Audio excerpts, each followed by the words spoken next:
আসসালামু আলাইকুম সুপার রবিন ভাই, কেমন আছেন? ওয়ালাইকুম আসসালাম, আলহামদুলিল্লাহ ভালো আছি। আচ্ছা ভাই, এই মোটর জগতে দীর্ঘ অনেকদিন ধরে আমি আপনাকে দেখতেছি, তো এই মোটর জগতে কোন উদ্দেশ্যে আসছেন? এই মোটর জগতে একটু জানতে চাই। আসলে আমি ছোটকালে যখন স্কুলে পড়তাম, তো আমাদের স্কুলের লগে মেইন রোড ছিল, তো এখান থেকে যখন বড় বড় গাড়িগুলো যাইতো, আমি অনেক টাকায় থাকতাম। আমার একটা আগ্রহ ছিল যে আমি কোনো একদিন বাসে ডিউটি করবো, বাস চালাইবো, আমার একটা শখ ছিল। এই উদ্দেশ্যে আমার পরিবহন আসে। ও যাক, আসলে আপনি এই মোটর জগতে তো দীর্ঘ অনেকদিন ধরে আছেন, তো এই মোটর জগতে কোন দিকটা আপনার ভালো লাগে সবথেকে বেশি এখন বর্তমানে?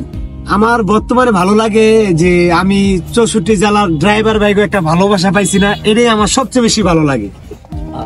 ড্রাইভার এমনকি হেল্পার, মানে এদের যে ভালোবাসাটা পাইছি, এটা আমার সবচেয়ে বেশি ভালো লাগে।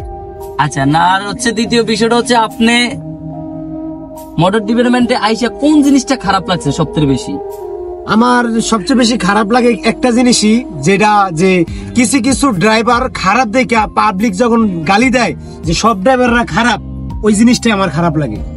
ওই জিনিসটা খারাপ লাগে।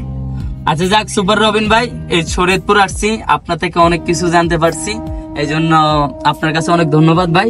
ভালো থাকবেন, সুন্দর মতো গাড়ি চালাবেন, দেখে শুনে গাড়ি চালাবেন ভাই। আর বর্তমানে অতিরিক্ত কুয়াশা পড়তেছে, চেষ্টা করবেন দেখে শুনে সাবধানে চালানোর জন্য। ইনশাআল্লাহ। আল্লাহ হাফেজ সুপার রবিন ভাই।